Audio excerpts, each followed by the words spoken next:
Entering the atmosphere in T minus 10, 9, 8, 7, 6, 5, 4, 3, 2, 1.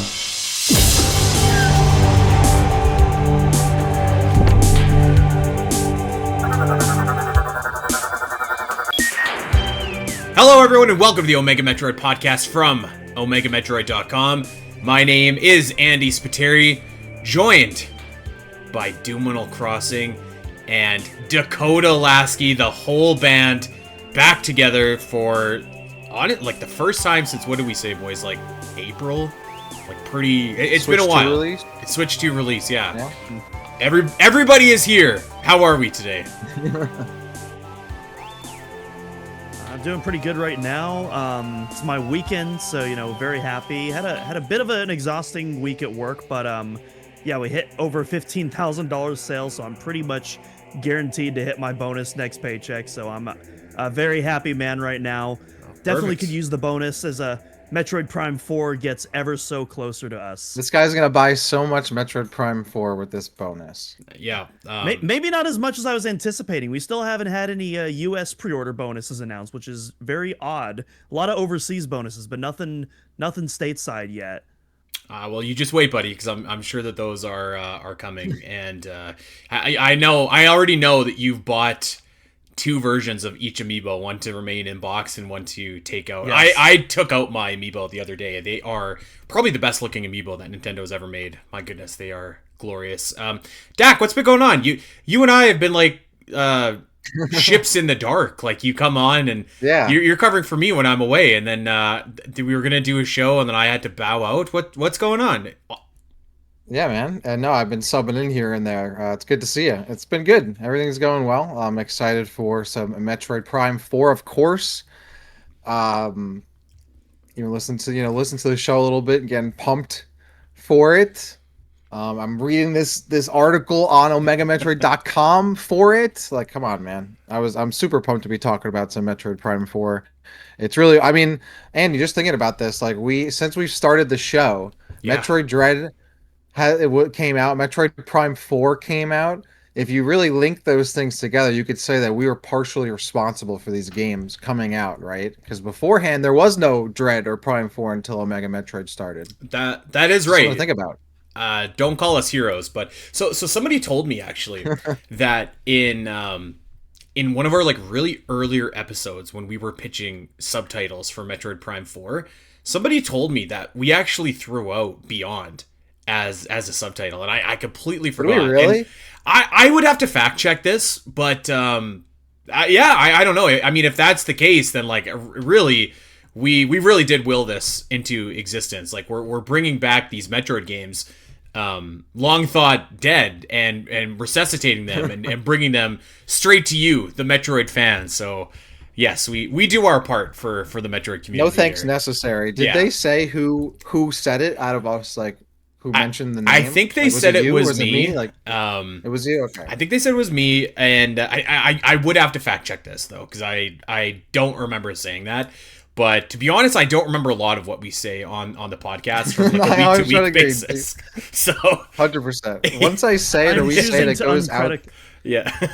I am choosing to uncritically believe this information without any fact checking. Yes. And honestly, I think there's good reason to, because you guys, before I joined the podcast, did a video on the history of Metroid Dread literally months before that game was announced. So I think it's fair to say that you guys are also responsible for Metroid Prime 4 Beyond. If anything, we contributed to some of the marketing of the game. We were some added value, some earned media, so to speak, for Metroid Dread, because that was piquing the interest right there.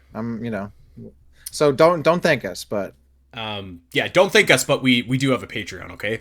Now, so if anyone can find who said that, anyone's listening can find who said that, I would love to know. I don't know. Yeah, I would too, actually. Which now that we've disabled ads, we could sure use some more patrons now.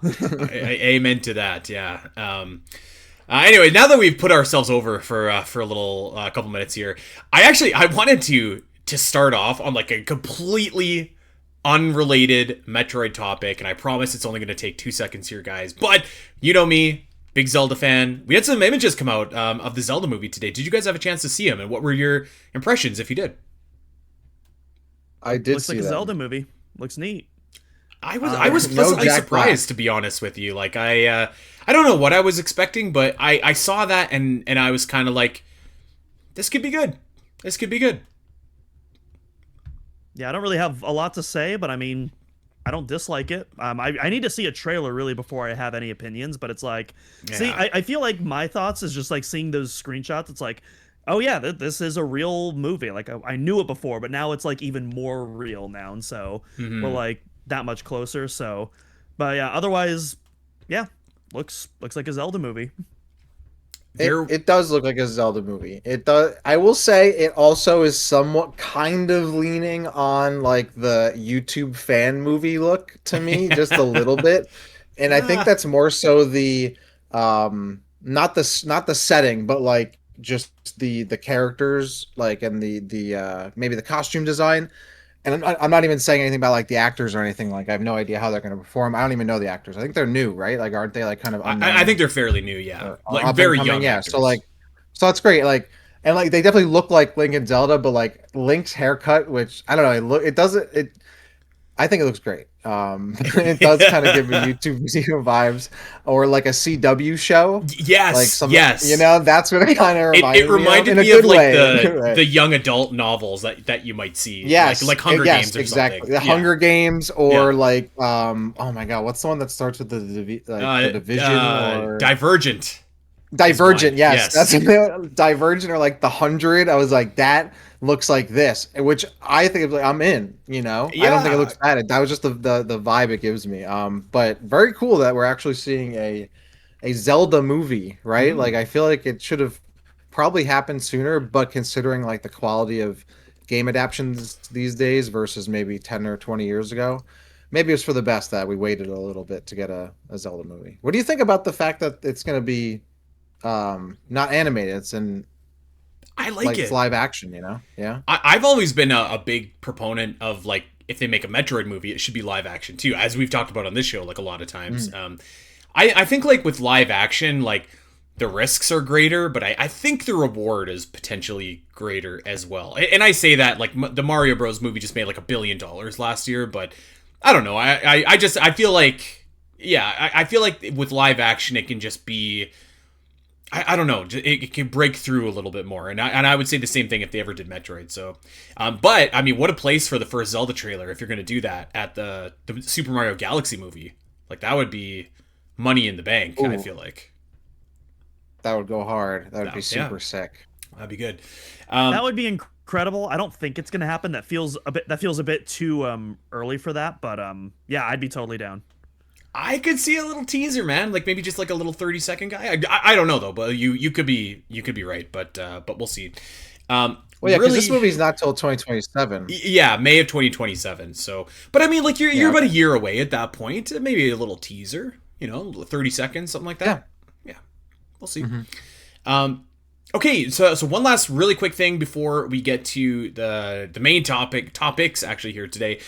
Game Award nominations came out, and no Metroid obviously, but Silk Song is up for Game of the Year, so very much deserved, as is Donkey Kong Bonanza and a few other like great games. Hades 2 is in there. Have not played. What is that game? Claire Obscura? Am I getting that right? Yeah. Okay. Expedition 33. Claire Expedition Obscure. 33. Yeah. I've heard it's great. I haven't played it yet, but I don't remember what the other nominees or Death Stranding 2 as well, and I can't remember the last one. So, Game of the Year is. Kingdom Come Deliverance 2. I've never even heard of that game, to be honest with you. It came out at like the beginning of the year. I actually, I'll be honest, I don't think I've seen any gameplay of it, but I know it got like some fairly decent reviews. Anyway, I just thought it was cool to see Silk Song nominated, a great Metroidvania. One of the great like Metroidvanias I think of all time. Actually, like it was a spectacular game, so I thought that it was cool to see that nominated. And I feel like I mean Expedition 33 I'd probably say is the front runner, but I wouldn't necessarily rule out Silk Song taking home like the prize either. I wouldn't say my Samus's percentages wouldn't be zero, so I think that'd be really cool if that game could come away with that. So we'll see. We'll see what goes on at the Game Awards. I haven't watched in a few years now. There's just like a disgusting amount of ads to sit through, but I'll try and catch it. all the cool announcements and winners and stuff like that. So yeah, go Silk Song. All I right. don't know. I Do think people like actually like watch the Game Awards like just only like they don't watch it while they're gaming or like scrolling the internet or whatever? Like I feel like it's crazy to be locked in on the Game Awards. yeah. I've So, done it if like I'm four watching, times. It's so long.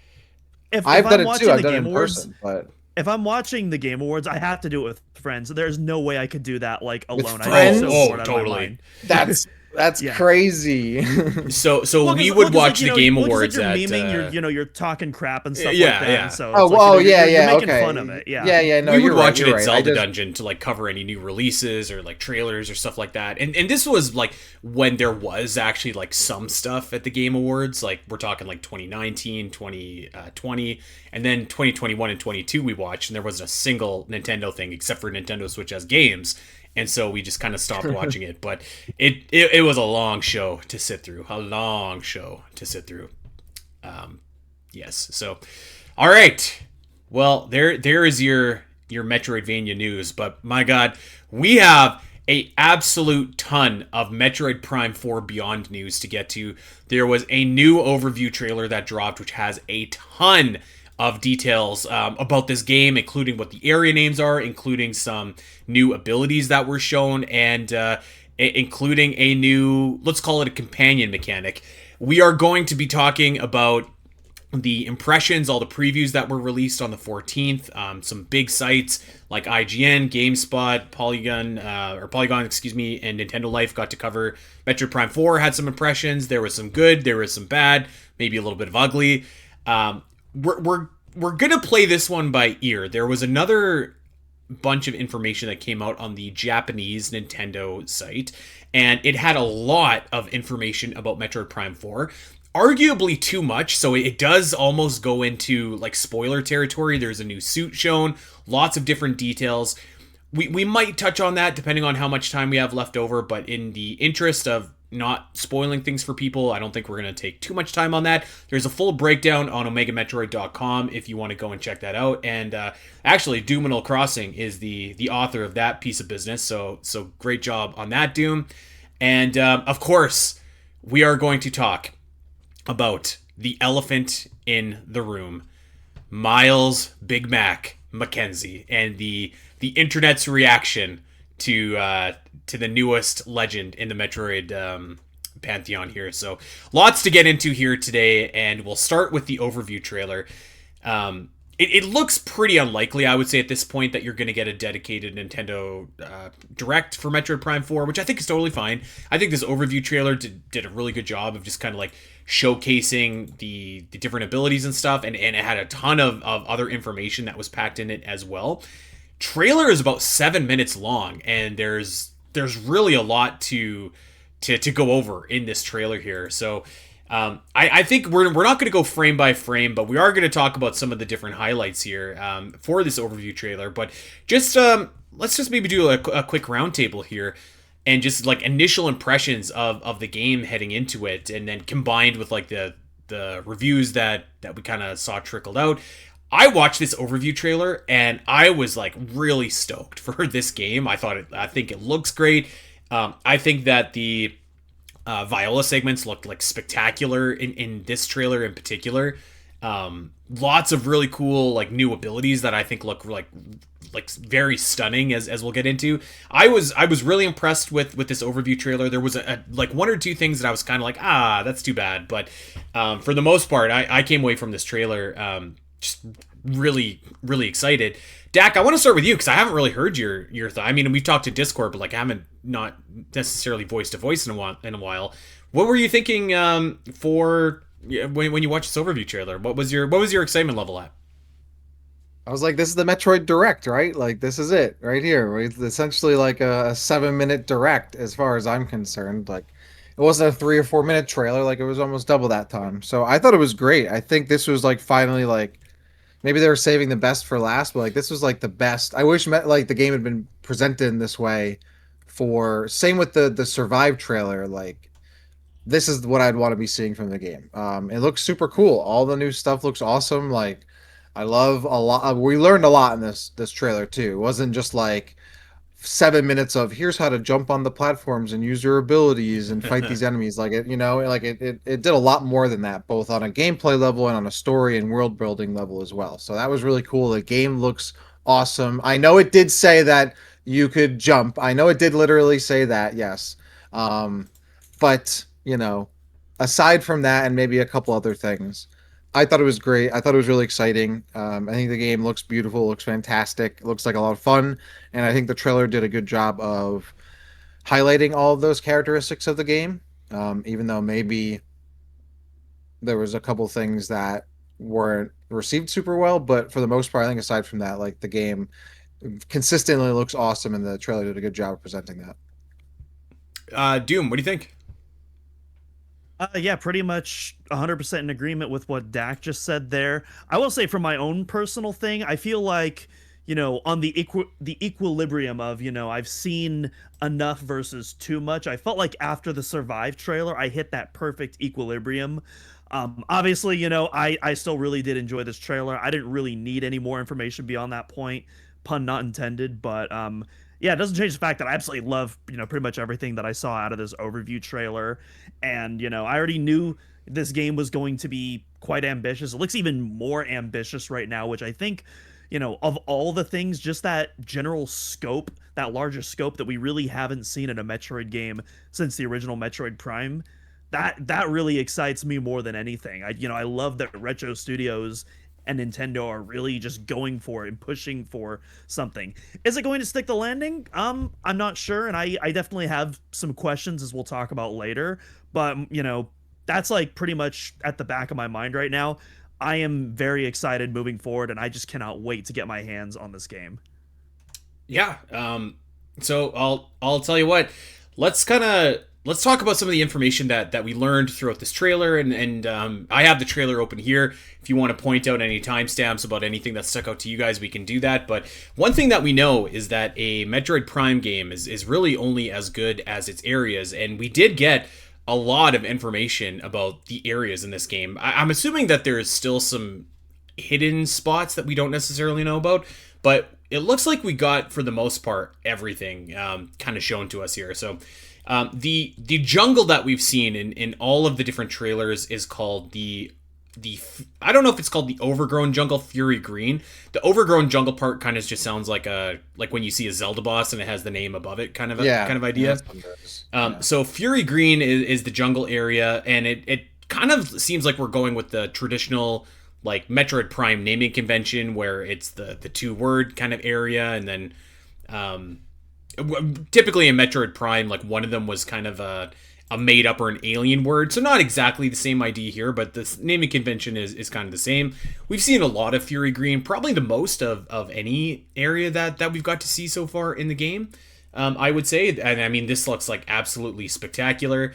We also got to see the Thunderous Factory, the Volt Forge, which is that Matrix-looking tower that we've been talking about, Doom, on the show. Like this, I think like just looks This is so my favorite spectacular. area, just straight up. This is my favorite area of the game. This looks absolutely insane, and I feel like of all the areas, we really haven't seen much of this. So I love how much surprise is still waiting behind this in particular. I have a feeling I'm gonna really adore this one. Yeah. It just looks awesome. Like it very unlike anything that we've seen before. Like I think you look at Fury Green and the next areas that we'll talk about, and you could obviously make some comparisons to other Metroid Prime areas. Where that, like, if anything, you're gonna maybe think that it looks kind of like Sanctuary Fortress, which is pretty sweet in my opinion. That's kind of how I felt. It feels like the areas of this game are Metroid Prime comparisons, and then you have one from Metroid Prime 2 Yeah. that fits in there. So, yeah, I think the Volt Forge looks really cool. I mean, it's like almost reminds me of like a Bayonetta tower or area, and it has like the weather and the rain. Looks, yeah, very Sanctuary Fortressy. I kind of wish that we had maybe like the areas weren't this is the fire area, this is the green jungly area, like this is the ice area. Like we got that in Metroid Prime, so like, and we even got that to an extent in Prime 3. So like I wish there was a bit more, like I wish they had maybe taken a bit more creative like Mhm. jumps with like trying some, like Volt Forge is really cool.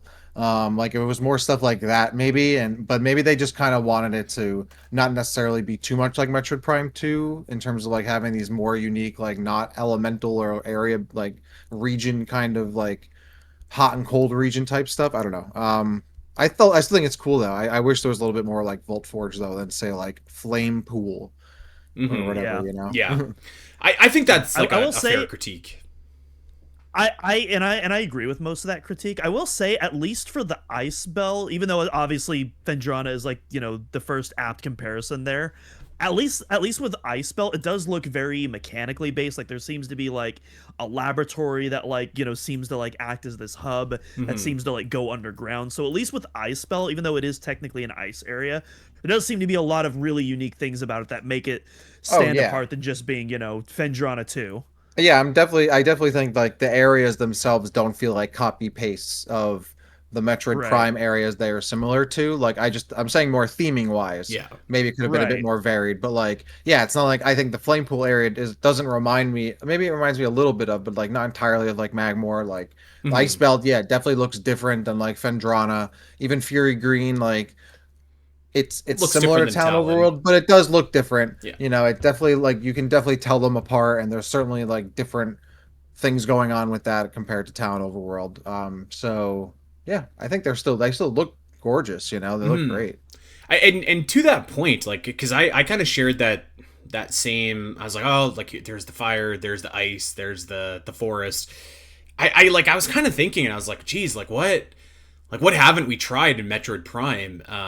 Because like you've had your bog, you've had your sky area, you've had your jungle, you've had your technology area in Sanctuary Fortress, like you've had your desert in Aegon. Like they kind of have run quite a big gambit of other areas. So, like some degree of repetition, I think is to be expected, and it'll just be how they like Yeah, that's fair. they really differentiate these from like the other types of areas that came before them. So we'll see, but I will say like I didn't think that as well. I actually so the next area was the ice belt.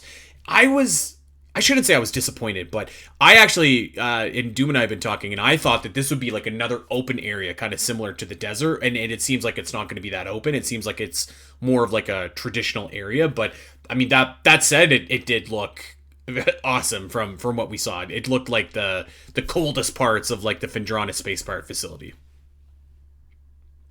Yeah, I don't know if I necessarily got that impression. I don't think it's going to be as open as the Soul Desert, as we'll talk about later. Obviously, that seems to be like Hmm. the big hub area, as opposed to all these other more traditional Metroid areas, so to speak. Although, at the very least, the outskirts still seem to be a little bit more open than we typically see in the areas. And then once you get to that laboratory center, it all starts to funnel in and starts to get interconnected once it goes to the underground sections. So I'm not entirely ruling that out yet, although it definitely doesn't seem to be like the desert. It no, it's definitely not like the desert, but there certainly are open areas of it. I mean, we know that from like the dog attack scene and whatnot, and like that Yeah. area she's like climbing around on top and like jumping from thing to thing. It kind of actually reminded me of like a Metroid Prime Hunters area almost. Like I don't know, it kind of gave me that like vibes. Like the ice belt was like I could see if Metroid Prime Hunters was in 3D, it kind of gave me that vibe. Well, not in 3D, like in HD. Sorry. Yeah. Yes. Right. If it was in 3D, it would be the same game. What was something that I actually was now that you bring up the well, I guess I can say this when we're talking about the desert. But yeah, Ice Belt was cool. I wish it was a cooler name though, like Fandrada Drifts or Ice Belt. I think maybe That's that's another why thing. I it don't. reminds me of Metroid Prime Hunters. Yeah. It sounds like a map, like a multiplayer map. You know, Yeah, it does. It It kind totally of does. does. You're all Yeah. of the right. area, all the Now that you areas say it, do. Yeah, they all like sound like I Hunters think multiplayer maps. let like I remember one of the Arcterra maps is called Fault Line, and that's like the first thing that comes to my mind when I'm thinking of Hmm. like Ice Belt. And I feel like Yeah. there's a couple of cool names, like Vault Forge, like that also kind of sounds like a hunter's map name now that I Vault think about Forge it. is But like, that's a cool, cool name. but it That's a sounds cool like a name. But yeah, you hunter's have like weapon almost. yeah, yeah, Um, but you have other names that are like Flare Pool, Ice Belt. Great minds I like, but yeah. I do like I wonder because we went through this when Metroid Dreads areas were kind of announced as well, and we were like Ferenia, Berenia, Dairon. So Yeah. like I do wonder like if there's a balance to be had there between like kind of the alien sounding names, but almost like the the more like earthy, sounding names that Metroid Prime 4 has. I always thought that Metroid Prime actually walked a really great line with like Meg More Metroid Cowards. Prime is the Yeah, balance. It's like you have like the unique name like Fendrana, but a word like drifts or caverns yeah. or ruins tells you what it's about. So like we've gone from one side where the name doesn't mean anything to now it's too literal, and no, that's a big deal. It's just it's a name, but like it is funny how like they're going back and forth. Like I mean, it's different studios, but now we have like Flare Mhm. Pool and Fury Green, which is like I don't know, it doesn't hit like Talon Overworld to me. I wonder too if there could Or be a Right. story area. explanation for this as well, because like this is a planet that's like not been charted, obviously. Like I would actually, if Hmm. these were like names that the Federation gave these areas, I'd be like, okay, yeah, Ooh, that that's a makes good total point. sense to me. So I didn't maybe think about we'll that. see, Yeah, but it certainly I think I speak for all of us here. Probably like not a big deal, but yeah, something that maybe you no, just want something a little bit cooler for the names. it's Yeah, better weirdly, I than think Warmios and Coldios and Buria and Yeah. Furia. Like it's better than that. So I, you know, I will say I think of all the names, Soul Valley is probably like the best name that kind of evokes that original Metroid Prime naming convention. Yeah, you're yeah, probably I right. agree with that. Yeah. Um, I actually think Flare Pool sounds kind of cool as just like a name. Like it's definitely like a multiplayer map kind of name, but I don't know. I think it just like sounds neat. Maybe they're called that because the game will have multiplayer at one point, and they gave them the map names. I'm just saying it now, so when it happens, you can go back to this episode and You say I called it. you never know. Maybe that was something. Maybe that's the That's the DLC. DLC coming. Yeah. Yeah.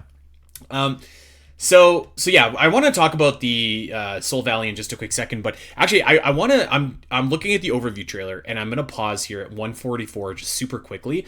One thing that stuck out to me, and because I've had Metroid Prime maps on my mind lately, is that it looks like there is like finally like an easier way to switch areas on the map, and I was like very like satisfied when I saw that. Map looks exactly kind of the same as previous other Metroid Prime maps. It's all 3D. This is going to be a nightmare to make a good map of on OmegaMetroid.com, but we're going to find a way to do it. But I did want to shout that out because I just thought that the map did look pretty cool.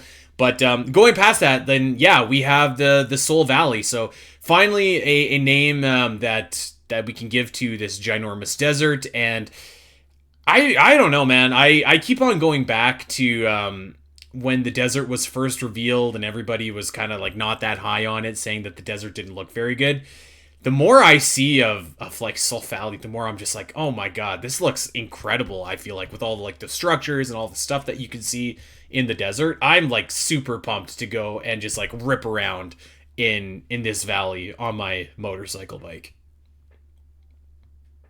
Also, I gotta say, speaking of calling stuff out, like I gotta give myself a little pat on the back because I totally called out the crystal harvesting, as I'm gonna call it. I called this out like the second that that this trailer happened, and sure enough, we do see that those crystalline structures can be harvested for something that we actually still don't know about, which I'm actually surprised. I thought they were gonna tell us what is actually that resource is going to be used for. We have absolutely zero idea what that resource is going to be used for, but there's a lot of it on the map that the game wants you to harvest, and yeah, that is very new for Metroid, and I'm excited for that. Yeah. I think those crystals look like the crystals that you also break in DK Bonanza, which means that these games occupy the same universe. They exist in the same universe, and Donkey Kong's going to show up with Pauline. Um, Maybe. Hey, what do you think? What do you think about that? I think that I sounds like a think good Smash Bros. Movie to me. there we go.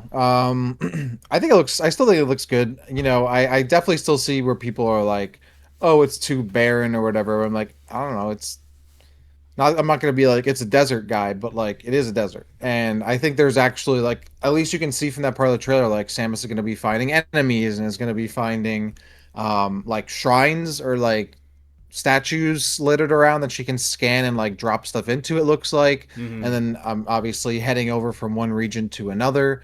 So it definitely doesn't seem like it's an experience where it's going to be literally empty and you're just driving across and it's going to take for excuse me take forever. um I still think it looks awesome, and I'm it's going to be curious to have this like, I mean, Fusion as like a hub area. um in that kind of way. You're kind of branching off to every time. Hmm. What actually, I don't know, maybe correct me if I'm wrong, but we haven't seen any elevators or like portals or whatever in the game, right? Like, and by Not portals, in I don't mean like in the cutscenes sending them back into this planet, but like on the planet itself, like Samus hasn't like taken like an elevator or like a portal to another region, right. right? I don't Yeah, think so we so. haven't seen any. Yeah, we haven't seen any regional transports yet in the gameplay. There is like in area elevators that you can see like in the map Hmm. screen, but nothing like the traditional Metroid elevator or like tram station or teleporter Yeah, that because will I'm just kind take of you to another area. right, because I'm kind of wondering like, is the desert the only way we're gonna be able to like go from region to region, If I or were will there be guessing, some way? I think that there's going to be a direct connection, and I don't know if it's going to be elevators. I kind of think it's going to be like we've seen in a couple trailers, like the long tunnels where Samus will just ride Viola down. I think that that might replace elevators and just like maybe just narrow in, give the next area a chance to load. But I do feel like there's definitely got to be a way like to unlock like warping from Yeah. area to area would be my guess.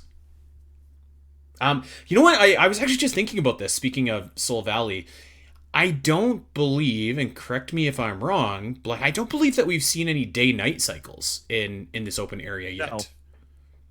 I no, wonder if we'll I get don't. that. And honestly, I'm not expecting that. I'm Metroid Oh, because Metroid Prime, at least what I'm getting at is that it relies on a lot of baked lighting, so I don't think a day-night cycle would really work that well in that context.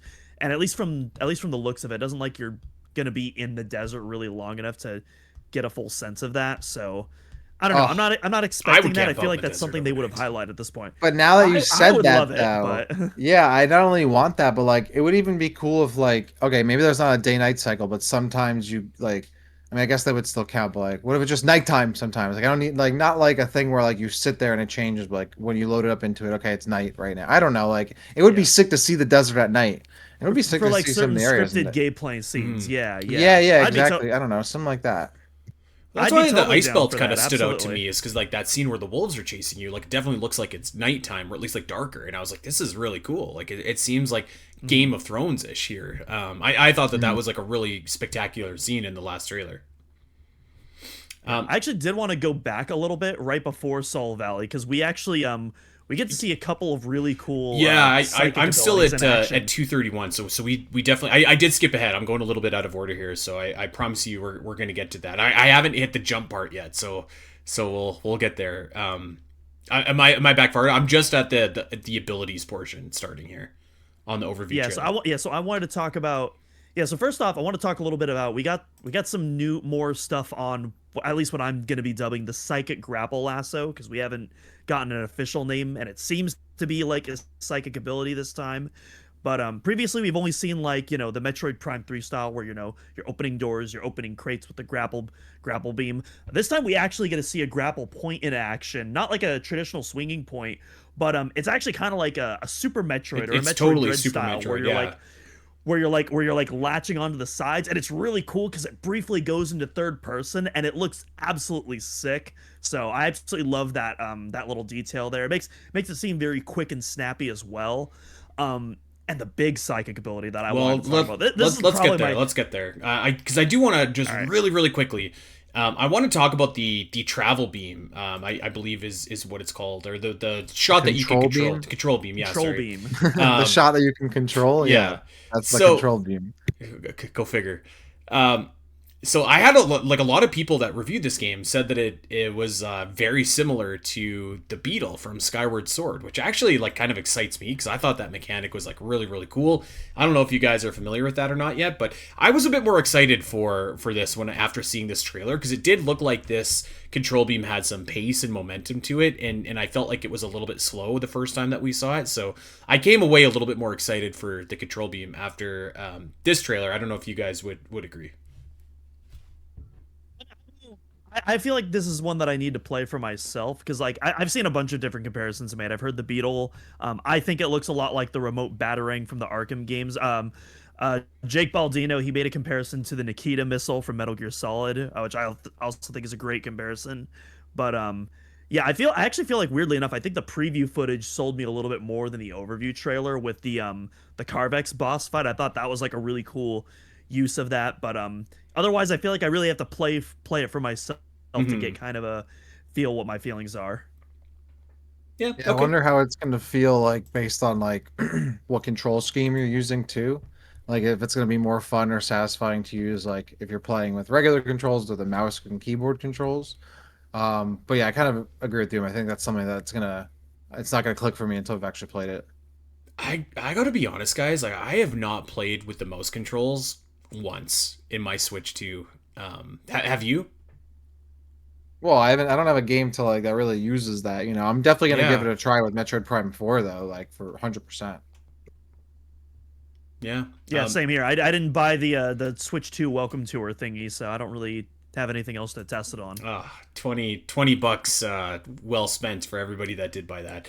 Okay, Doom was getting to this earlier, and I wanted to talk about a couple other things, but now that we're here, if you are watching the overview trailer and go to 327, holy smokes, this is so awesome. So there's a morph ball. I'm gonna describe this as like the psychic spider track here, where Samus just like launches herself into the void in the Volt Forge, and like has this incredible looking like spider track that just I don't even know what's going on here, but like it's seemingly like created obviously by psychic abilities, and is carrying her throughout this space that she's going over. This looks so awesome. This looks like a spider track mixed with like almost like shine sparking a little bit. Man, this looks cool. Can I swear just once? No, we swore last week. We better take it easy. Oh, that's fair. This is the coolest thing ever. This looks so fantastic, and I love how, yeah. So basically, what's happening is, so Samus is activating her psychic visor, and she like spawns these devices, and there's another example on the Japanese website that I won't get into, but it basically does the same thing in another area. But there's these devices that are planted throughout the world that you can use your psychic abilities to like morph into the real world. I don't know where it's coming from, but like it's like the spiritual device that like comes into the real world via the psychic visor. And then Samus goes into morph ball, charges her boost ball, and when she boosts into the device, it creates like the psychic boosty spider ball track that's like zigzagging and going everywhere. And like this just fired every single neuron in my brain simultaneously. I saw that and I was just like, I need to do this immediately. I want to find every single psychic boost ball track in this game right now. Yeah, it looked killer. And it looks almost to me like maybe the player's controlling it to an extent, like where it's going. I think so. Yeah, I can't really tell if it's like guided or if there's some sort of control enabled. Because that kind of it looks like it. Maybe it's a thing where like you have only so much distance you can go, and you have to try and make it there, instead of it just being a track that is there that you just activate. It looks super cool though. I love that, and also it makes me feel like, wow, this Samus, like compared to other ones, is super broken. Like she's super strong. Like the psychic abilities are like low key really good if you think about it. Like that, just like, oh yeah, I just have a boost ball that can just go over nothing. Like that's not something that's really ever been a thing aside. Like if you just think about it, like, oh, she just had like a like a morph ball cannon she could go into and be shot across something, but now she's like using the actual morph ball across air. That's pretty sick. I don't know. Yeah, I thought that it looked like super awesome. And another thing that we learned in the previews as well is that when you get the power bombs, or excuse me, when you get the morph ball bombs, it's basically like your power bomb as well, because it's tied to the psychic abilities. So it does seem like these psychic abilities like inherently change a lot of Samus's, like, let's call them base abilities too, which is really exciting. Okay, let's keep going on this overview trailer here. I just would nothing in particular here, but I'm at about 418 on the overview trailer. Just watching like Samus on Viola dip and dodge and duck, and I feel like this motorcycle gameplay just looks like really slick, like really fluid, very intuitive. I'm really excited to go ripping around on this bike, and just like the morph ball animation, the animation like we talked about a couple weeks ago, where Samus jumps on and off Viola, looks like really good, like really I mean, almost right up there. I feel like with the morph ball animation. Yeah, the on and off animation. We've already talked about this in the podcast, but I absolutely love it. Anytime Samus does the flip, it's like, yep. Yeah. Okay. Here's what I think everybody wants to talk about on this show, and that is the integration of companions here. So Galactic Federation troopers, Samus and Sylix, they ain't the only ones that got sent back to the mysterious planet Vuros. There are a collection of Galactic Federation troopers that Samus looks like she can befriend, and as the previews would kind of tell us, it looks like there's probably like half a dozen or so of these different companions. It looks like you could fight alongside them occasionally. I would imagine that each of them kind of has like their own unique ability that maybe you can mix and match with. So I actually like don't mind this concept at all. I do understand like some people might be disappointed with having a companion on a journey, and we'll talk about the one that everybody's talking about in just a few minutes. But as like a base concept, like I really don't mind this idea where you have like a little bit of extra help and you have these characters that are kind of helping you tell a story. Because like I don't think there's anything wrong with like having more story, more like polished voice work, more of like what Metroid Prime 3 was going for. And I think you can have your cake and eat it too, because like clearly Samus is going to be by herself in a lot of these factories for a large amount of time.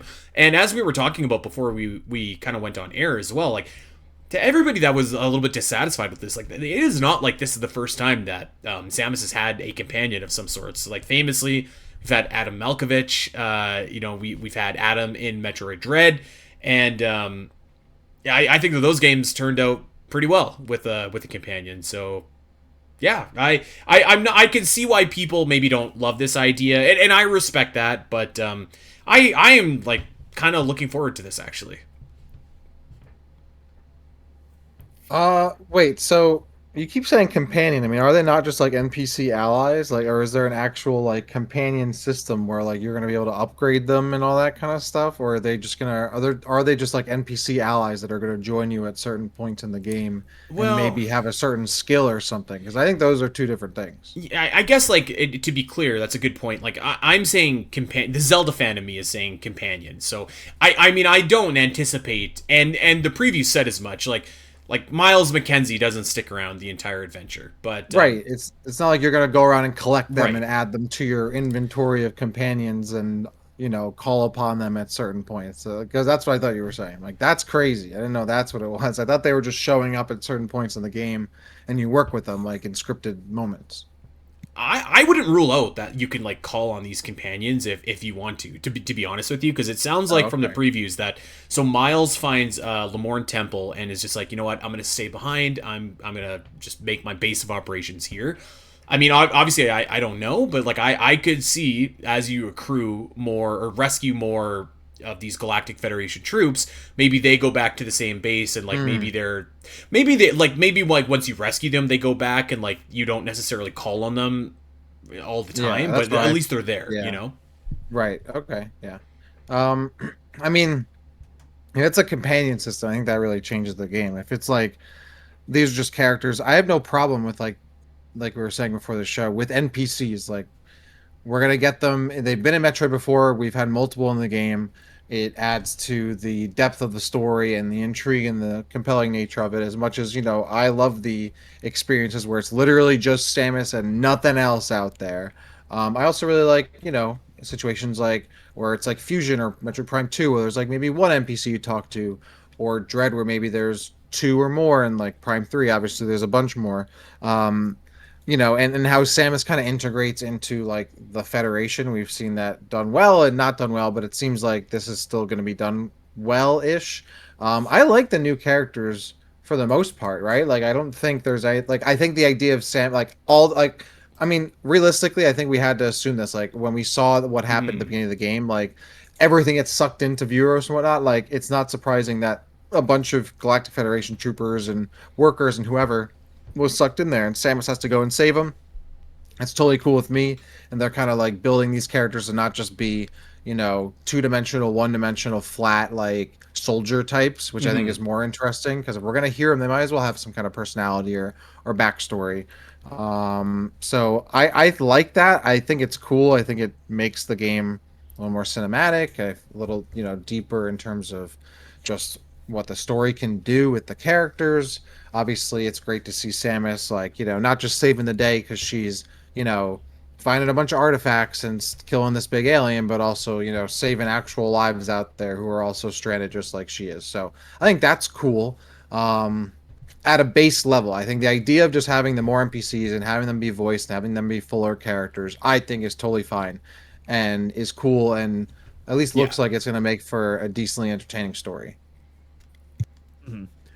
So I'll talk about Miles later once we get to that because I feel like that's going to be its own Yeah, dedicated Miles section. is separate. But what I will say for now is as a concept, I love it. We were talking about this a lot during our Hollow Knight inspired by Metroid episodes, and one of the biggest takeaways that I came out of Hollow Knight is that you can have a game that is filled to the brim with memorable characters that resonate you and impact you without it ruining, the claustrophobic and isolating atmosphere of that game. Like Hollow Knight's atmosphere is absolutely incredible, and it also has, wonderful characters that like stuck with me. And so you take that essence into a Metroid game with the Galactic Federation, which is something that I feel like most people are pretty interested in expanding upon. Yeah, I think that's a really cool idea right there. I think that's a cool recipe, and I love that it seems like that's what they're attempting to do. Now, again, whether or not they stick the landing, we'll just have to wait and see until they play the game. But as a concept, I love it. And I love how I kind of like the variety of troops you have. It's not just these random generic faceless Marines. Everyone has a personality. They have very specific armor modifications that kind of matches their They all look niche. great. Yeah. Yeah, I low look key there. So you have an assortment of humans, and then you also have this android, which is named VUE 995. I low key think that that android is going to become the fan favorite. There's been like a ton of like really cool sci-fi androids in recent memory. Like I'm thinking of Andy from Alien Romulus. I'm thinking of BT from Titanfall 2, Ethan from Call of Duty Infinite Warfare. I don't know. I feel like VUE 995 is going to become a fan favorite. I'm getting this feeling. I think it do looks think great. that yeah, no, I think it looks great. I think they all look great. They all sound great, which is cool. Like the actual for like human characters in a Nintendo game, like they look awesome. Um, I do think it is funny that like how family oriented like I'm doing this for my family or like whatever a bunch of the characters are. And then one of them I think is like kind of spiritual or like religious. It was written and like kind of talked Yeah, about. And I was like, yeah, that's that's interesting. Takabi. Yeah, And I feel like that hasn't been explored in Metroid in from the human perspective. It's certainly been explored a little bit from the alien or non-human, perspective, but not from like the Federation or human perspective. So I think that's cool. I like that. I like that these feel like some interesting characters and aren't just like I Yeah. don't know. When you think back to like the other M team, like aside from like Anthony, like they were pretty like copy and paste, except one was the leader or whatever. Like they didn't really stand out too much. Whereas I feel like these characters like seem to maybe stand out a little bit more, or at least one of them does.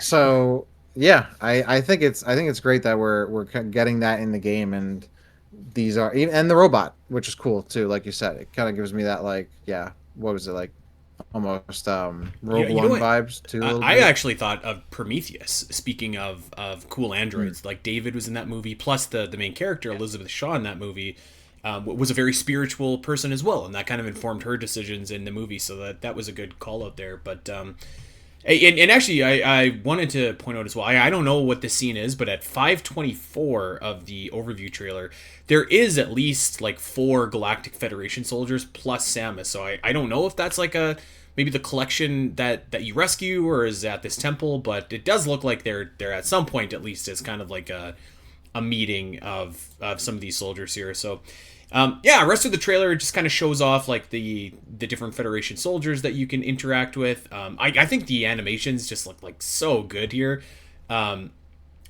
Just very, very, very impressive. And then you know what? It's funny. We get our first look at Silex actually, like basically as the trailer is ending. And actually, I skipped over something I shouldn't have. There's this like absolutely incredible looking, like I was gonna call it a Molduga from Breath of the Wild, but like this sea. This sand something that is attacking Samus on Viola. It looks so awesome. I cannot wait Oh, for a Viola boss fight. and also right before that, there is what looks like the hive mecha, not the hive mecha, the incinerator drone from Metroid Prime. Yeah, yeah, It's you're like this. right. That's I've already fought that before. He's back with a vengeance on Buros. Samus wasn't the only thing That- traveling time. It's the Imagine, Marty McFly meme. imagine. Hey, Yeah. I've seen that one before. Yeah.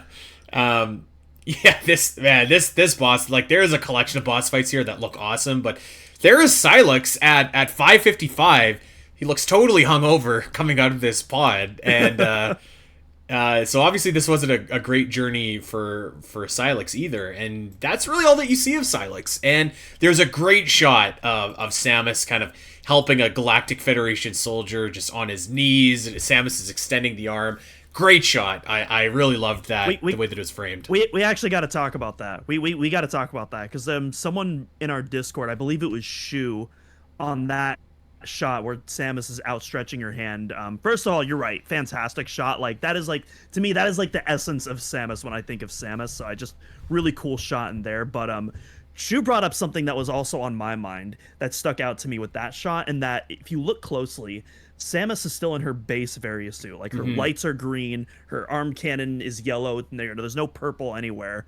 And that immediately stood out to me because I'm like, well, this clearly doesn't take place during the intro. Something like this, I would imagine, would have to take place near the end of the game, but I don't see Samus reverting back to her base power suit with like what clearly seems to be like a very climactic shot, not like an end game shot.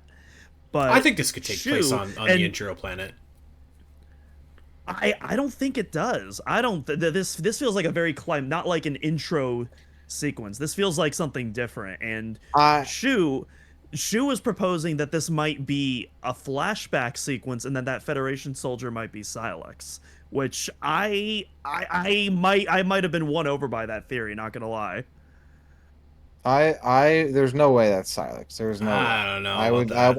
I'll put $50 right now down, and it's not Silex. We all know And that we- Silex is actually Myles MacKenzie. Okay.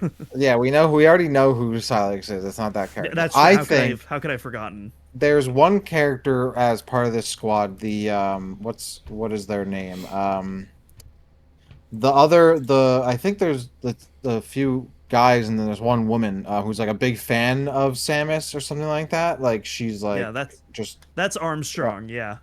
Armstrong, yes. So I think that's Armstrong, and it's a flashback to like when Armstrong and Samus first met, and that's why she's Yeah, a you know huge Samus fan, because Samus can literally see that. saved her life or something, and she's like, "Oh my god, that's amazing!" Because that looks like it takes place in the past to me. It's like, yeah, Samus in Yeah. a regular area. She on another mission saved this Federation trooper, and now she's like, "Wow, Samus my hero!" And then look, she's now working with Samus in the present day in Prime 4. That's my theory. So I could I don't definitely think it's see that. Silex. I could definitely see that too. The Federation armor does look pretty generic, and Armstrong, at least from what I remember, I'm not looking at it right now, but I think she has the most kind of generic looking Federation armor out of the squad. Yeah, I mean, it could also just be like it's in the past, so she was wearing a different set of armor. Like she was wearing more regular, 'cause Right. she was a lower rank or something. Now she's a little higher rank, her armor's a little better, whatever, and it looks a little different. But I think that's more likely in it being Silex to me personally, and I would also put money on it. That's I feel very strongly that's what it is. The I am speaking of which, convinced- though, I am Go ahead. convinced it's a flashback, though. I was just gonna say. yes, but- I think it's a flashback Yeah, for sure. I can think see it's that. a flashback to her origin. And also just before that, I think in 548, you can kind of see like when you have more of these allies in your like there's going to be a situation where you have multiple of them at the time, and it's like Duke and Armstrong, and you can see their health, and it looks like even like a little like symbol or boost next to them, like next to their name, so Yeah. you can see them on your radar. So that's interesting. I think like even though they're going to be like NPC allies, like they are kind of like they're part of your squad, and you can kind of see and be like, oh, which one of them's about to die or whatever, I gotta go save them, stuff like that, which is at least they're going to implement them. I think that's cool. and it certainly seems like if you let your allies die, like that's game over, or at least Game over. in the Yeah, tutorial section it was. I might not mind if like you're fighting a boss here, if the, let's just say Armstrong lost all of his health, like maybe Armstrong is just out for the rest of the fight, not necessarily dead. I think that would be what I would do. Like maybe maybe they get down. You have to go and like revive them or something like that. You know, you have to hit them with the revive beam. That's the new secret beam we haven't gotten. The revive beam. Hey, who knows? That could be beam. a thing.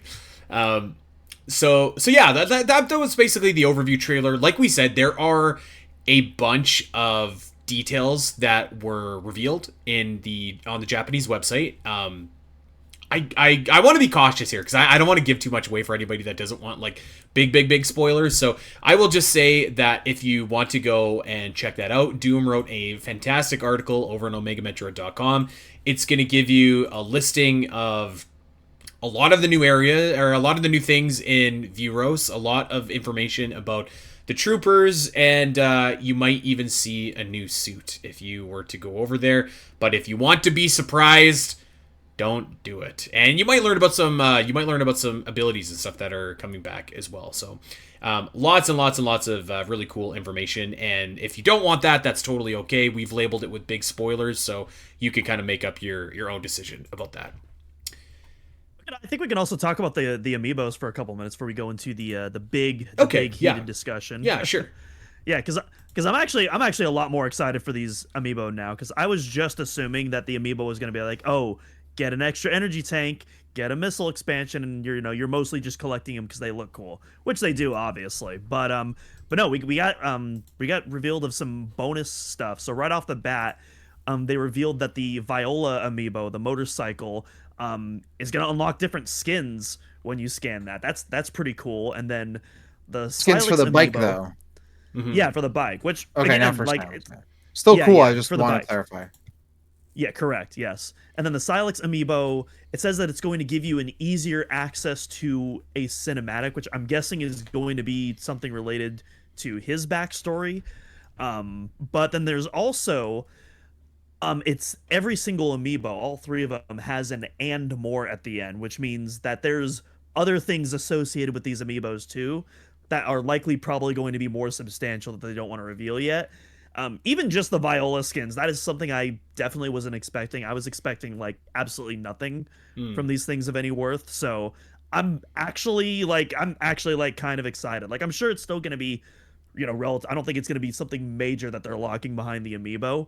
But like the fact that there's even something that they like want to hide, I don't know. I'm pretty excited, at least. Yeah. I think like skins is like the perfect use of an amiibo. Like something that gives you incentive to go and get it, but something that it doesn't feel like it's gonna alter your gameplay. Like I think the fusion mode in Samus Returns was a tough one, because like that really just should have been in the base game. I have to admit, Doom, I kind of went the opposite way of you. When I saw the and more, I just kind of thought like, oh, okay, we'll get like a missile expansion, or we'll get a like an item or something like that, or maybe like the Viola will refuel like the green crystals once per day if you scan it. That's kind of like more what my expectation was. But I actually hope you're right. Like I hope it would be something more substantial. But even if it's just like access to this special scene, this shield that you get, and the skin, I think that's probably one of the better uses of amiibo in like quite a while, for a Nintendo game. So we'll see. Anything else on amiibo before we move on to the previews that were released? Where's my Mackenzie amiibo? That's the question everybody's asking right now. Yeah, speaking of which. Well, the name that rose to infamy over the weekend here in the Metroid world, the greatest threat that the Metroid universe has ever encountered, is Myles MacKenzie.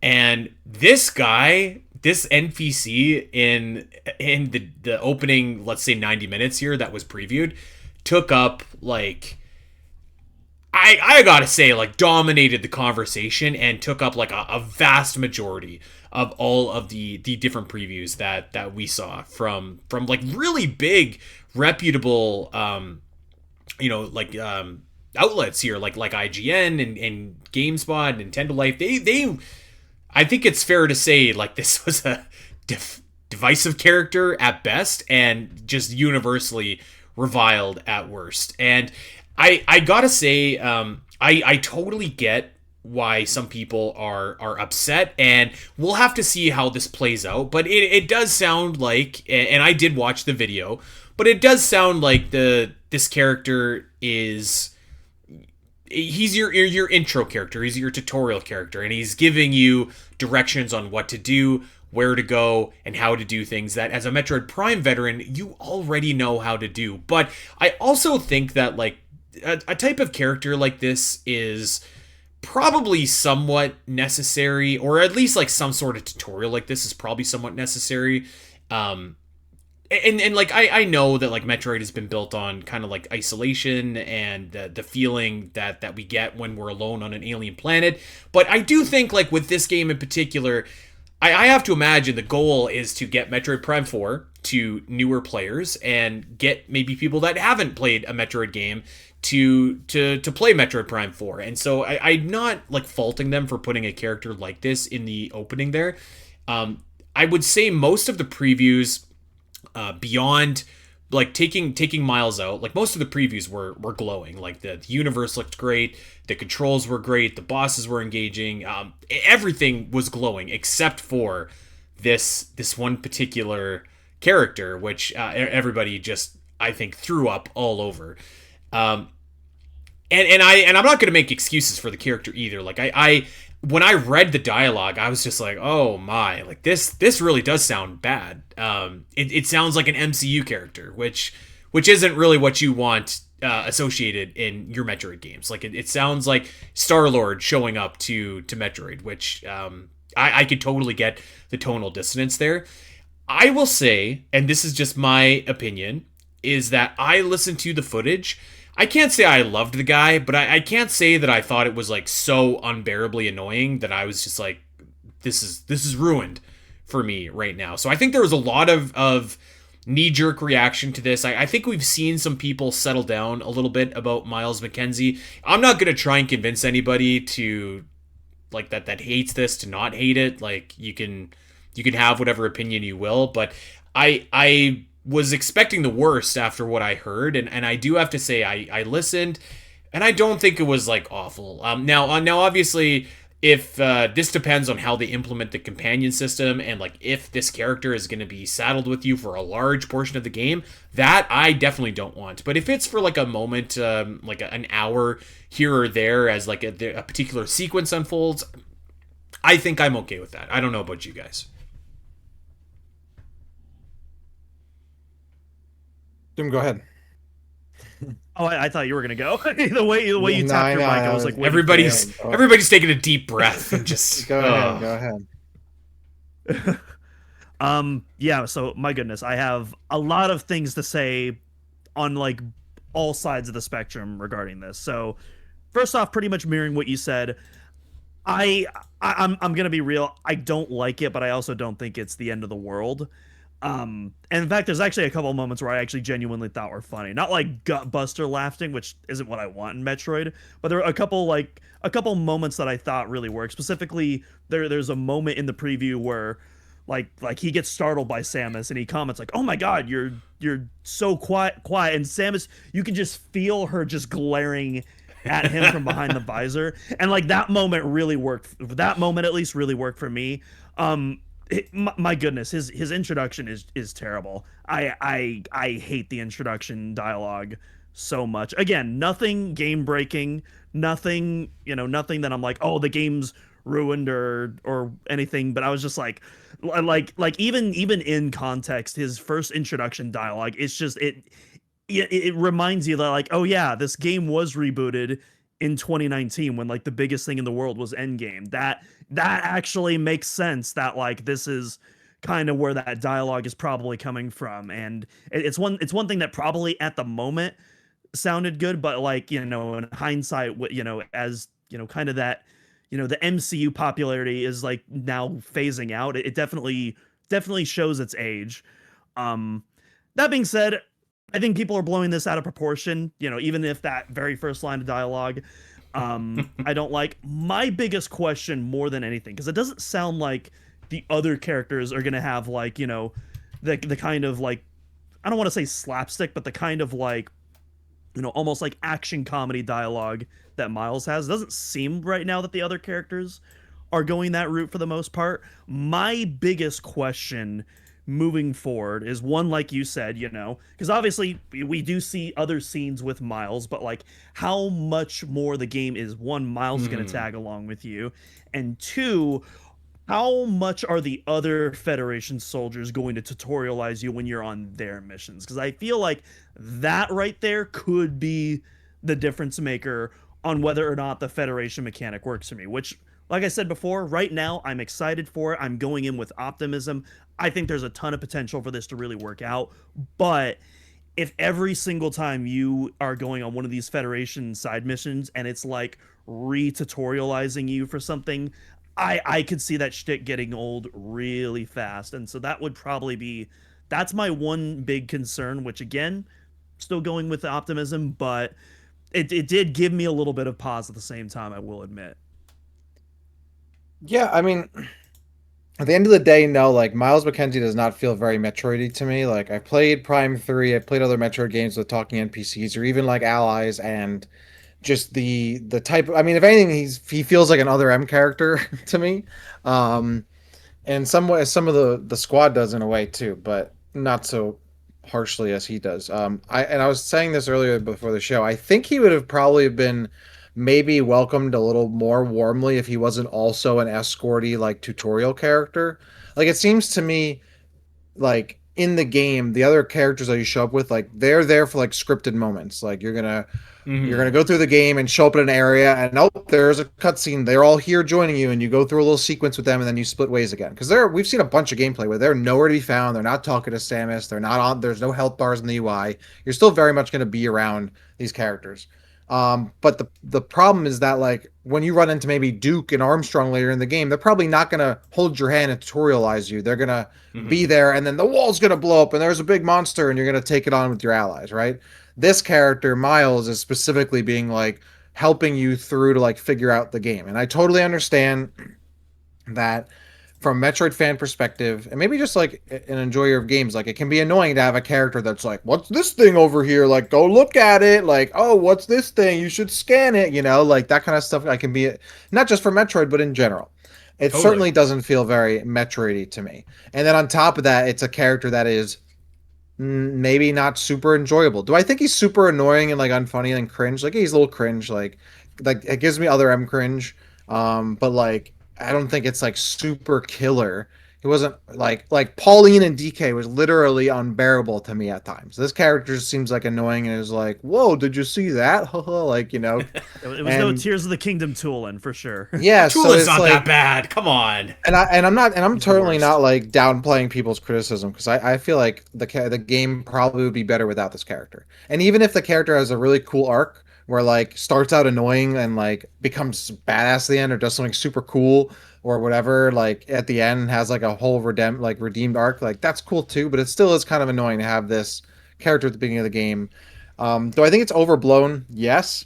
But I also think there was a very strong overcorrection where you can't critique the character, otherwise you haven't played the previous Metroid games, or you're not okay with change, or blah blah blah. And like this whole term, like now you're like a tourist or whatever people are saying. If you're not like, if you haven't played the Metroid games before, you don't know what you're talking about, so you can't criticize this character being in the game, which I think is also nonsense. I think both people who are against it and for it are being a little crazy about this character for a game that none of us have played yet. Does that mean that you can't critique it or like it or not like it? No, but I do think on one hand, people's feelings that it's gonna not be too bad or valid, and also other people's feelings like this doesn't feel right in a Metroid game and isn't the right execution, I think is also a totally fair critique. And I'm right in the middle there where I feel like this character's not game breaking, but it's also could be an aspect of the game that like doesn't seem necessary to me and is only going to bring down my enjoyment of the game and maybe even the quality of it. Not saying it's going to make it horrible, but when I think of Metroid Prime 1, there is no Miles in that in terms of like that role or annoying character. My favorite games, like, they don't have this annoying character. So I would like to not be in the game. Is it the worst thing ever? Is he really that annoying? I don't think so. But I think sometimes people are getting each other's necks a little bit with like, Hmm. you either have to be super 100% on board or not. And you can't critique it based on your experience with the game or not. Or like, oh, you liked NPCs were fine in Prime 3 and now they're not okay in this game. Like, there's too many false equivalencies and not enough nuance in the discussion. Ultimately, I think the character maybe doesn't fit in Metroid, but probably won't be like the worst thing, and hopefully not throughout the entirety of the game. Would I rather him not be in the game? Yes. He's in it. I don't think it's super game breaking, though. Hmm. I mean, I did see a lot of people like just being like, "Oh, I saved myself $70 because this isn't Metroid," and I'm kind of like in the middle as well. I would say maybe slightly leaning more towards like give it a chance, right? Like, not every Metroid Prime game can be exactly the same. That's why Metroid Prime 3 is different, and that's why Metroid Prime 2 is different. And I can see the argument where you kind of want like a new updated Metroid Prime with like slick visuals, but I mean also we just got that. So like I don't mind that they're trying something new either, but like I do think it's like totally valid to be skeptical about this. And one of the members on our staff, Game Worm, was just like, listen, my least favorite Metroid games are Metroid Fusion and Metroid Prime 3, specifically because the pacing is often broken up by having to dialogue with these other characters. And I think that's fair, because like I don't enjoy talking to Adam all that much in Metroid Fusion myself, if I'm being honest. But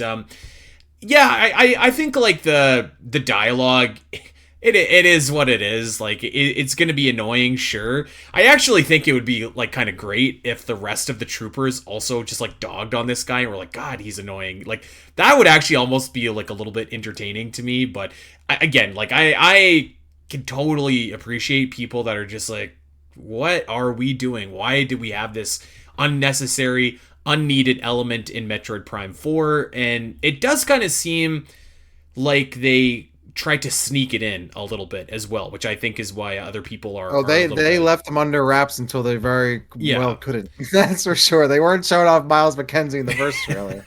Uh, his application for Smash Bros. I think is still pending. But yeah, like I can't fault anyone for not liking the impressions that we've got. I will say, I read the text of what he says first, and I was just like, oh my God, like, what are we doing? And I do think, I'm not going to say like it was delivered greatly or anything like that, but I think it reads worse than it actually is acted. So if you're curious, go watch the IGN video, and it has the actual like lines of dialogue. We've got it linked on omegametroid.com as well if you want to check that out. But I don't know. I'm open to this, but kind of like what Doom was saying earlier, like the companion concept, like I am very open to, but it's how they do it, and like how much time you actually spend with Mackenzie, Big Mac, Miles here. If it's just the intro, I'm willing to do that. But if he's going to be dropping into my ear like throughout the duration of the game unwanted, then yeah, that's going to be an issue. And the other thing that I think kind of that exacerbates this is that there is no option to turn off that dialogue either. There's only option to turn off all cutscene dialogue. Yeah, which isn't like a good option, because then you're still, the character's still there, you just can't hear them now, which is like, I mean the voice acting is fine, it's just the character and the dialogue. I think all the voice actors are pretty good, if not expected for a Nintendo game. Mm-hmm. I was also thinking, and this goes beyond Miles, but certainly if you're speedrunning this game, I feel like that's going to be an issue with the companions, because you can't like speed along. I saw in some of the previews, like, you can't just run off and like they survive. Like you might leave them behind and they end up dying. So I wonder how that's going to work. And then on top of that, every time you restart the game, you got to deal with this guy, and you're forced to meet Myles MacKenzie over and over again. I'm like, I might not do it. Not that give I'm it sure give they're it worried time. about it. I'm sure some speedrunner will figure out how to circumvent Big Mac here. Yeah, Yeah, I just. Yeah, we're gonna get bridge skip. Don't you worry. I feel like at the end of the day, like, I do think he would have been received a little more warmly if he wasn't like a tutorial character. If He was just like Mhm. a character that was part of the story.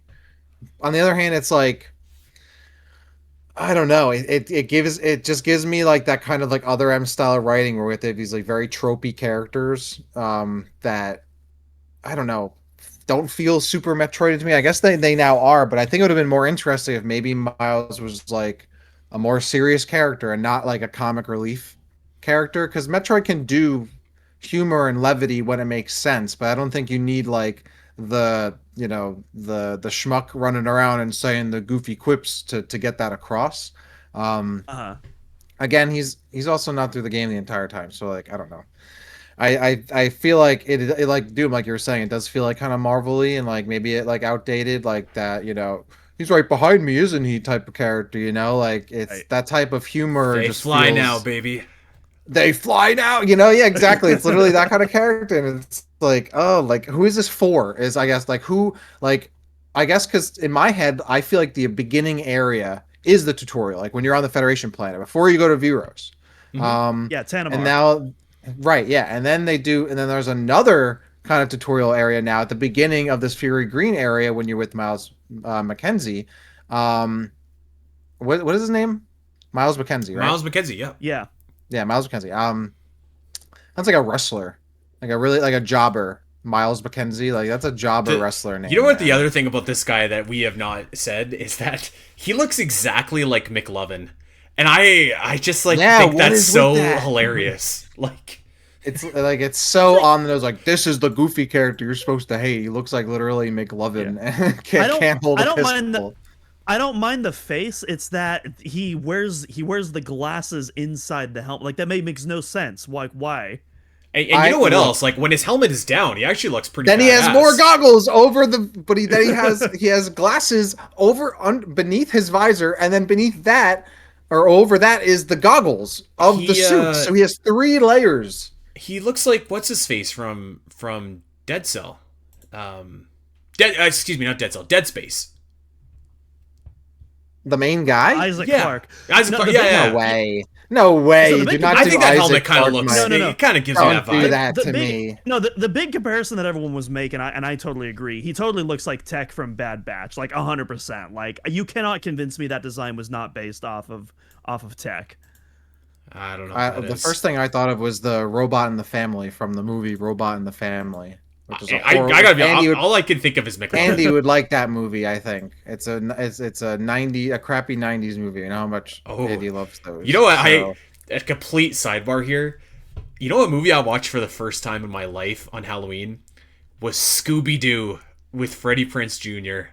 That like movie the was live action one. The Yes. live action. It was like really bad, but I loved it. It was so What? That movie's awesome. great. It was That's great. awesome. I had such a good time. Yeah, watching I it. I love Scooby Doo. Yeah. Yeah, I had never seen it before actually. So That's crazy.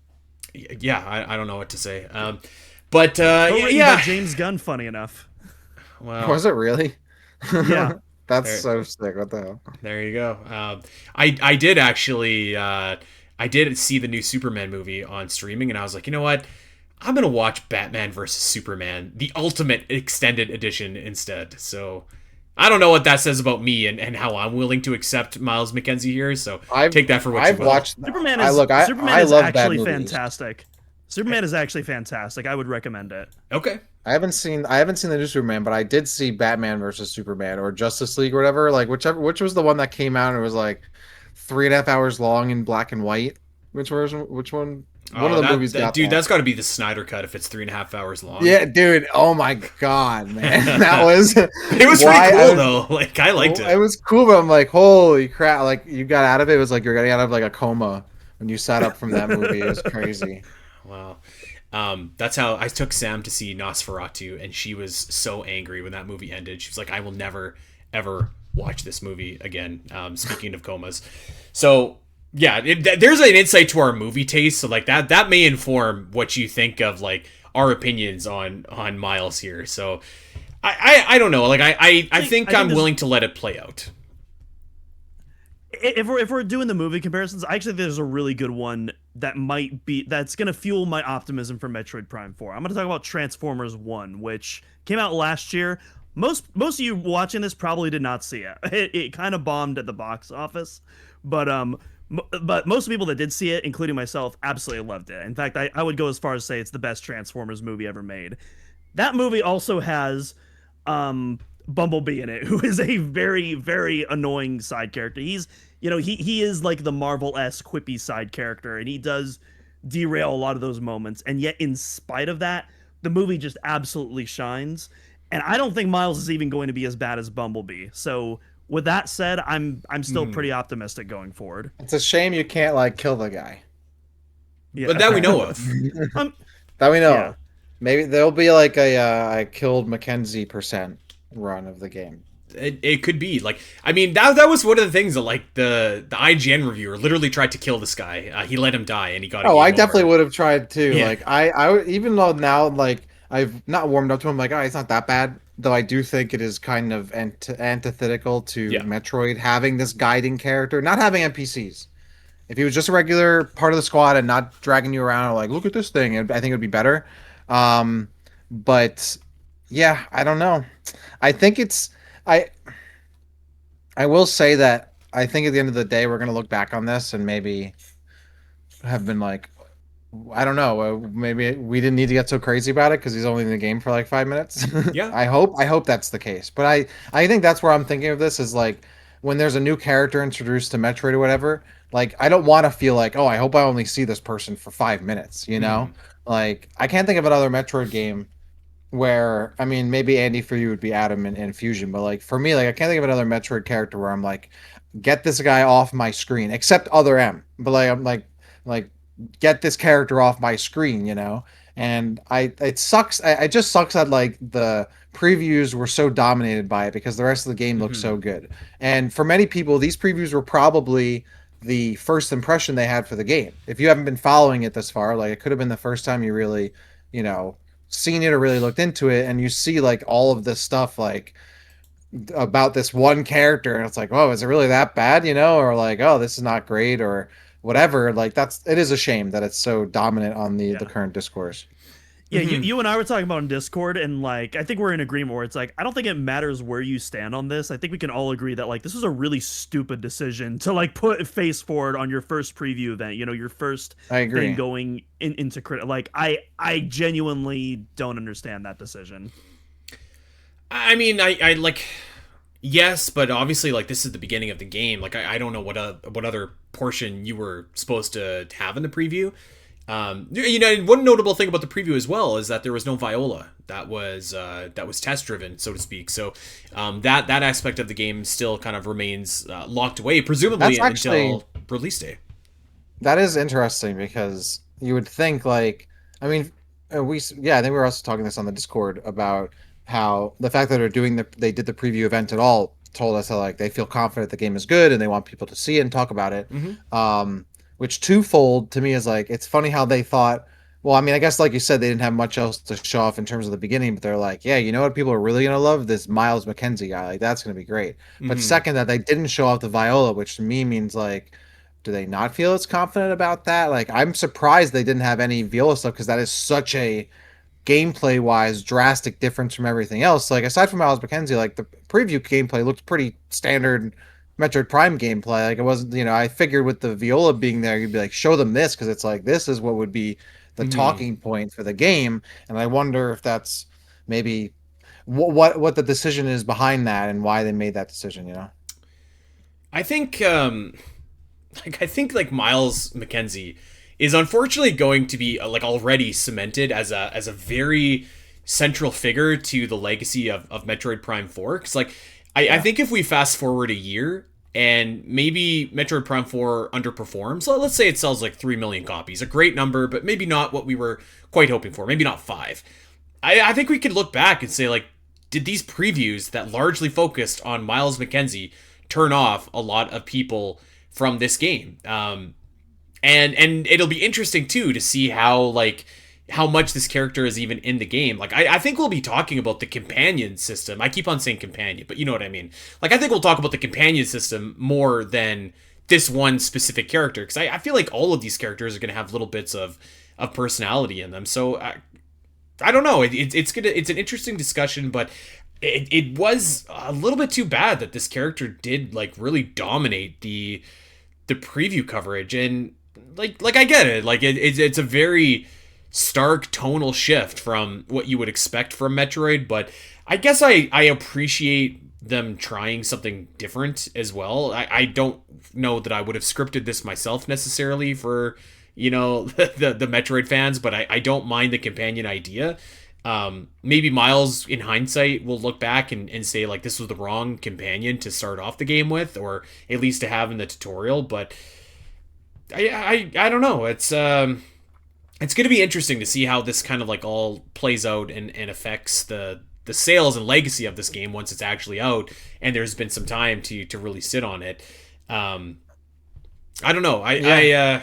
It is a little bit disappointing that the previews were so dominated by this because, like, if you read the previews, everything else looked like it was awesome. To me, I feel like it's like I'm not super confident that like people are not going to play the game. Like a significant amount of people are not going to play the game because of Miles, but I do feel like the focus on Miles took away from an opportunity to focus on something else that would have maybe brought on more sales. You know, that like time would better well spent on showing off Viola and not this Mm. character who that could have contributed to more sales. I think it's not going to make a big difference in the long run. But also on that note, like it would have been more fun if it was like the robot character VE 5000, whatever Totally. its name is. Like, what if that was the intro character and that's more of like a cool, like not dorky type of character? Maybe people would have been okay with it. I still think there would have been that portion of people who wouldn't have been okay with it, regardless of who it was. And I totally understand that, as having that handholdy aspect is just not desirable regardless of who is the medium, right? Like who it is. And I totally and I to a large extent I do agree with that, but maybe it would have been a bit more palatable if it was like a cooler character or like a more likable character Hmm. than this guy. Yeah. I think another aspect of it as well is, and Andy, you and I have talked a ton about this, but ever since trailer 3, there was this overarching wave of like negativity around this game. And it felt like after the Survive trailer came out, it felt like we were finally like on the other side of that. And then and even the overview trailer, like pretty much everyone unanimously loved the overview trailer, it seems like. And then this coverage came out, and like, despite the fact that like, 99% of it was really cool, it's that 1% that like, is what went around and was stuck out to everyone. And it's like, oh, dang it, we hit another snag here. And yeah, at the end of the day, it's what's important is if I enjoy this game, but at the same time I do want other people to enjoy this game as Yeah. well. I want, I want to have a positive conversation, and I want this game to do well because I want more Metroid games, and we need people to enjoy and buy these games for that to happen. And so at the end of the day, I don't think that it's going to have an immediate effect, but I think like you said, Dak, I do think that there was a missed opportunity here to maybe expand it even more, because I don't think that these preview events are really going to bring in new players on their own. I will say this. I think that if this companion system with the Galactic Federation bombs, and it's just like maybe doesn't ruin the game, but it's something that nobody likes in the game, I got to imagine that's the last kick at the can that Nintendo's gonna do to like really try and integrate Federation Marines into the story and gameplay of Metroid. Like you tried it in Other M and it didn't work. You tried it with Federation Force and it didn't work. We're gonna try it again with Metroid Prime 4, and if it doesn't work, I don't know if like there is value in trying it again unless you have something totally different. So I don't know. We'll see. I think either way, like there's going to be a silver lining if there's a worst case scenario. But I feel like I'm still like pretty confident. I think the concept is really strong. I'm looking forward to getting to know. Like I think Metroid in general just could like use more good characters. And I'm not saying Miles is a good character, but like some of these other characters might be. So I'm definitely not against the idea. But yeah, maybe it was the Miles was not the right character to launch off with. It seems like you're trying to attract that that MCU audience. I don't know how else to put it. That is just like looking for quippy faux wit kind of characters. Yeah, I think maybe it's even just trying to make it more accessible for kids, maybe. Maybe. Like, Yeah. and they're like, hey, this is like these kids maybe haven't played a Metroid Prime game because they didn't come out. They weren't alive They weren't when they born. came out. They weren't born yet. And then kids like that, like stupid cringe humor that was popular 10 years ago. Like it's still kind of popular with kids, I think. Like not like old, slightly older kids who are like memeing more, but like younger. I don't know. Like, I'm trying to justify it because I'm like, who is it for? But as I try to, I'm like, is that person even around yet? Like, even like MCU fans are kind of sick of that type of stuff now. So it's like, Yeah. and even as an like someone who liked that stuff, I wasn't like, I never really liked that humor really necessarily to begin with. It was just kind of tolerable, or there were some exceptions to the rule. So yeah, I don't. It's that's when I like look back at. I'm like, who is this for? Besides, they just took like a trope that they knew they could work with, and maybe I don't know. I mean, there are things like Doom, going back to what Doom said earlier, where like they have that contrast between this kind of annoying character and Samus, who's just like very flat emotion and is not phased by it. And maybe that's the dynamic that they end up that they're more interested in the dynamic than the individual characters. As long as the character is not around all the time, like or like Pauline and DK, or like the pilot in Halo Infinite, like as long as it's not that bad, then I think it'll be okay. I think Metroid fans will survive.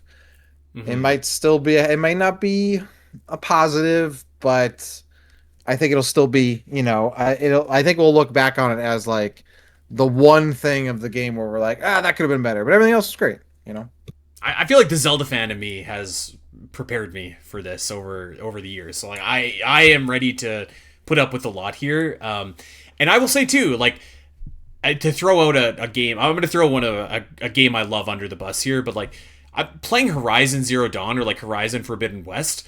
I will say at least Samus isn't going around talking to herself, being like, I should climb up this, or I should do this, or I should. And it's like that Oh actually I think would man. have been far worse. Imagine that would actually be That would crazy. be That would have been worse. horrifying. Yeah, and you know what? I love Horizon, but Aloy is like my god. She chats to herself a lot, so I think it's just like a trend in modern games. I'm sure there's a reason behind it. It's probably just to tutorialize new players, but yeah, we'll see what this all shakes out like. So those were the previews. Lots of good, a little bit of bad. I think it was too bad that you didn't get to test drive Viola, and definitely some ugly with Big Mac McKenzie here. So, anything else before we get out of here, gentlemen? I'm waiting for the next Myles MacKenzie trailer where we get more of them, and hopefully we learn more about this guy. What do you think his final smash is going to be? His final smash is like he's gonna like drop the pistol or whatever, and it accidentally goes off and hits someone, and he's like clumsy and like drops things and like accidentally hits stuff. That's what I think. It's the true lies Uzi. That's what it is. It would be a good like assist trophy. I say his big McLovin ID just comes and bashes people over the head. I think that'd be great too. Okay, Dak, it was great to finally do a show with you. I feel like it's been too long. Let's not let it get this long again. Yeah, absolutely. I mean, Metro Prime 4 is right around the corner, so I'll be here to talk about it. That's right. And yes, Doom wrote an amazing article, so thank you for that, Doom. If you want more, I would say like spoilery kind of stuff. Like there was more on the Japanese side. I think they're going a little bit harder pushing that because obviously we all know Metroid's never been number one over in Japan, so I think they're trying to really sell some of what this game has to offer over there. So go to omegametroid.com and check out this article. Doom did a really great job at kind of summarizing everything the that you will Japanese find. the Japanese website is basically a second overview trailer. Like it is Yeah. jam. I was only expecting like, oh, there's a couple extra scenes here that we can add to our coverage, and it's like, oh no, this is a whole nother article right here. This is a massive info dump. Actually, I kind of wish that I didn't write it actually, because I would have preferred going in without that, but it's whatever. There you go. And final to bring it all for full circle back to where we started. You know who was cast as the voice of Rosalina in the Super Mario Bros. Movie? Brie Larson. Brie Larson. Chris Pratt. Oh, okay. Yeah. I don't know. Will we ever see Brie Larson as Samus? I have the dream still alive, so maybe this is her test run. So we'll see how it goes. I think Brie Larson as Rosalina is very cool. I think I think that's probably a better play for her in terms of like being a Nintendo character star. Like, I'm sure Rosalina, if they do more Mario movies, are going to be involved in them, right? Um, that's like a good gig, I think. On the other hand, I think it would be great. Like you said, you wanted Metroid to be like live action, Hmm. and I agree with that. I think it'd be great if they did the Zelda approach, where it's more like new faces with as playing Samus, and then have like the supporting cast, like whoever that might be, as maybe more popular faces to kind of help bring up the star power a little bit. But like the Hmm. focus would be on this newer face, just because. Yeah, I mean, I think Brie Larson would probably be great. I also think it'd be cool to kind of see Samus not be like, oh, that's the actor I know, instead of like someone who I don't know, so I can really get immersed and like that's Samus, Um, I think a lot of so, people would but agree with you. I but just great for Brie Larson though. I keep romanticizing like back in the day, man, when Angelina Jolie played Lara Croft, like that just felt like so huge, and maybe maybe I've just got that in my head, but I think that'd be cool as well. All right, guys. Let us know your thoughts on Myles MacKenzie. Let us know your thoughts on the overview trailer, all the new information that we learned. Check out our Discord. Check out OmegaMetro.com. We have really started to ramp up a lot of our news coverage going into the release of Metroid Prime 4. So keep it locked over on the site. We got you covered for all the latest Metroid Prime 4 news. We are starting to get a game plan for our Metroid Prime for walkthroughs, so that's going to be a work in progress. It's going to take months, but it's going to be a fun kind of challenge to do.